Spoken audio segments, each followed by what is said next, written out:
Welcome to the K-Files. Today we are investigating the conclusion to Donnie Pfaster's story in Orison. Demons. We do get to see that, though.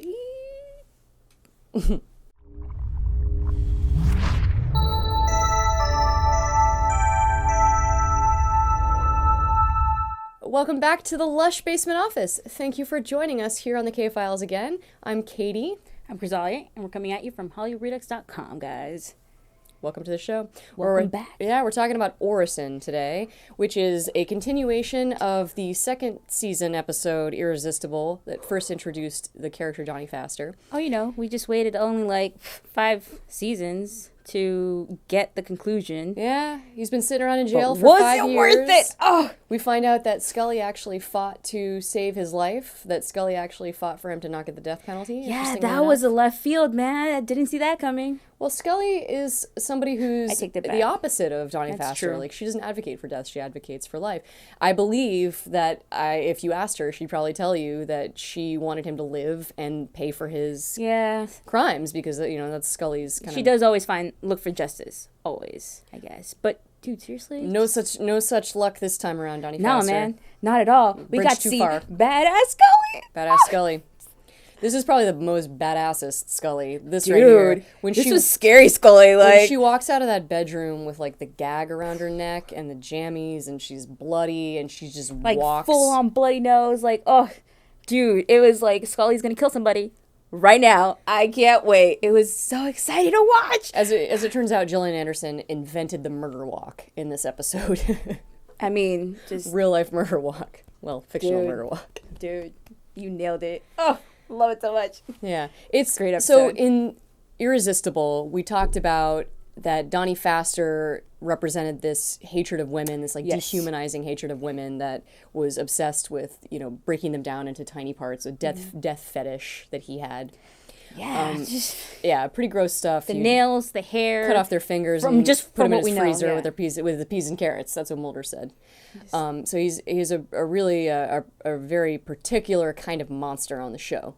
A very clean monster. Yeah, and he appeared as a demon. Scully saw him as a demon in the last round. She saw, and in this episode we see even more of that, and we come to understand that Donnie Pfaster has been set free for a reason, that perhaps God was talking to Reverend Orison, and that Reverend Orison freed Pfaster not so that he could kill him, but so that a worthy adversary could take him down. The Reverend, though. Some might argue. The Reverend, I'm so sorry for your death, man. So Orison belongs to a tribe of men on the X-Files, of male characters who have these gifts, who are given through sequence of events. They are given these gifts, like Pusher, for example, Robert Modell, who had the ability to enact his will on people, or Milagro in the 7th season. I reference Milagro a lot, but that is another element of a character who has a special gift and uses it for something unworthy. Correct. So Orison has this special gift of being able to hypnotize people. Glory, amen. So simple. It's so powerful. Dude, that one scene. Okay, now that she did bring it up, which is great. I'm so sorry to interrupt. Can I please talk?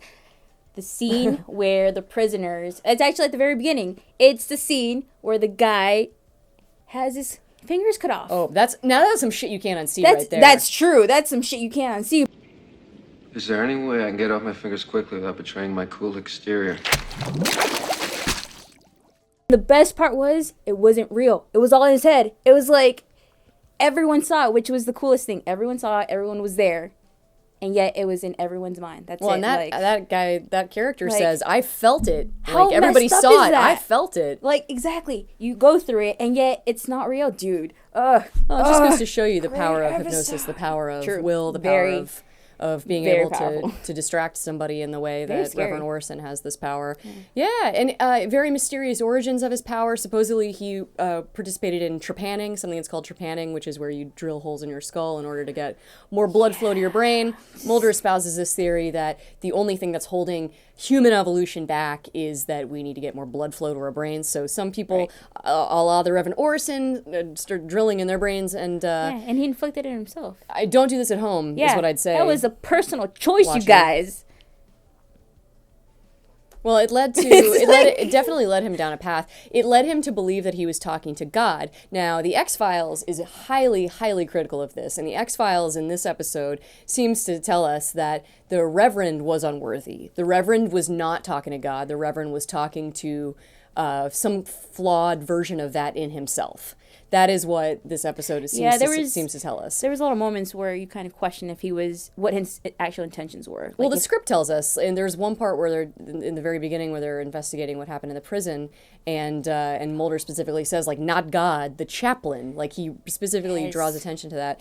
And then, he's, perhaps he is connected to God in some way, because he does seem to know things about Scully. Like, he knows that she was called Scout by her Sunday school teacher who died. So he's connected in some way that perhaps is real, but ultimately it's flawed. It's not a worthy cause. It's a flawed cause. It's not the Milagro. It's the opposite of the Milagro.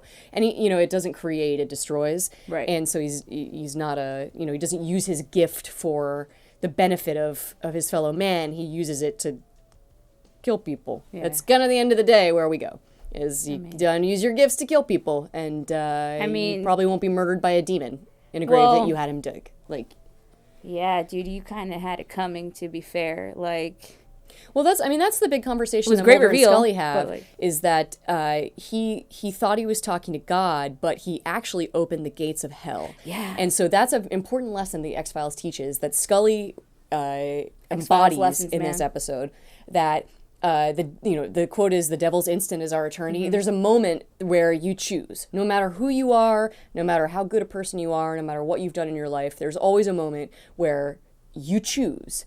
And everyone is capable of the greatest good and the worst evil. Yes. In a moment. Everyone is. Everyone is. And we see it through one of the most, one of the strongest characters on the X-Files. Well, so the Reverend Orison was not a worthy cause. Like, he was not following God. Right. But perhaps in some way he was, because he did follow Don't Look Any Further. He did follow the things that he was told to do. And ultimately what ended up happening is that Donnie Pfaster was meted out some justice from a divine source, and Scully, the reason why Scully is worthy, the reason why Scully time and time again passes the test, is because she is never sure. She's never assumes that she's going to make the right decision. She's always doubting herself. Right. In this, she's like, I don't know if who was using me, who was working through me. If it wasn't God working through Reverend Orison, who was, what was at work in me? Like, all these signs pointed to something that Scully had to do, and she fulfilled that. And they were clear signs too. Don't look any further. But that's the message that perhaps she needs to read, is don't look any further. So she's going to question, did I do the right thing in killing him? And the show is telling her, God is the show. So God is telling her, don't look any further, which means, for better or for worse, you did the right thing. Yeah. For better or for worse for your soul, you did the right thing. You did what was asked of you, and that's Scully. Scully always chooses right, because she doesn't assume that she will. She always takes the time. Yeah, she goes in knowing that that's can go either way. That when you assume, Reverend Orison, when you assume you're talking to God all the time, that's when you open the gates of hell. Yeah. The devil's instant is our eternity. You end up under the dirt, dude. The devil's instant is your eternity in a shallow grave. Yeah, word. No, it's great. Heavy episode. Don't look any further. And another really fun use of music on the show. We always talk about that, because the Carpenters pop up sometimes, and Don't Look Any Further is a kind of a Carpenters fans, I'm telling you, arcane track that is pretty perfect for what they're trying to talk about. Yeah, absolutely. There's a lot to talk about in this episode. We haven't even really talked about Donnie Pfaster himself. He's the particular monster in question. He was this like hatred of women, but he's become, in this episode, he's like taken his final form to just be this sort of all-seeing agent of chaos, of death, of obliteration. Like, he has become death, and he's just fulfilling his purpose. Although there is that weird moment. Did you hear this? It was a very quick, very quiet moment at the end when he's with the Reverend, and the Reverend is like, I'm going to kill you. This is your grave. And he's crying and he's emotional. And he's sort of saying like all this stuff. What he's saying, it sounds to me anyway, now after having seen this episode a few times, is it seems to me that there is some part of Donnie Pfaster that is not the demon, that is still Donnie in there. And it did seem like he was saying he'll be back, basically. Like, he's coming back. And that's when he started laughing, is like... Donnie was gone.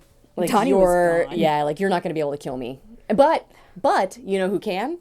A worthy adversary, Scully. That's the thing. Like, Orison couldn't kill him because he wasn't worthy. Orison was not taking direction from God. He was taking direction from his own flawed version of events. But Scully, on the other hand, she's a divine rod. Like, she just channels the divine nature of the show. Badass Scully, you guys. Orison. Like a phoenix rising from the ashes. Just watch it for that. Like, just watch for that. Seriously. Yeah, and also if you're paying attention to the MSR, which of course we are, there's some very subtle stuff at the end. You know, Mulder throughout the episode, Mulder's like, you know, I know this bothered you. Like, be open with me, like you once were. And Scully is. They have that great conversation where she tells Mulder the meaning of all the signs. Like, it was the first time that she glimpsed evil, which is a clue at what she's dealing with. That evil that would destroy life, as opposed to promoting it, which is the point of being on Earth. But yeah. Really good episode, man. Good choice. Seriously, like, uncomfortable all around. X-Files. Thank you. Well, look, we'll close the case on Orison for now. There are always deeper we have to come back to layers of the onion to peel back. We'll always come back to these episodes. The truth is already here is the tagline of our show, because the truth, every truth you could hope to discern is in the X-Files. Every question that you could ask, you can find answered in the X-Files. Like, am I talking to God or am I talking to somebody else? There's no telling. You don't know who you're talking to. So be very careful about what you do when you're taking directions from somebody else. Is really the point here, my friends. Yeah, that's Orison. We'll close the case file for now. Yeah, no, there's more to talk about. I'm Katie. You can find me at KMoles on social media. I'm Chrysan. You can find me at Chrysan on all social media, and we're coming at you from HollyRedux.com, guys. Holly Thank Redux. you so much. Yeah, we'll be back next week with a new investigation. The truth is already here. See you guys. Thank you for watching. Around this box, you will see many ingenious buttons. Over there, you can click to follow us on social media. Down here, you can click for more episodes like this one. Over there, you can visit our store, reduxgear.com, which has lots of cool t-shirts. And over there, hit subscribe. You know you want to. Do it for me, and do it for you. Do it for us. Namaste.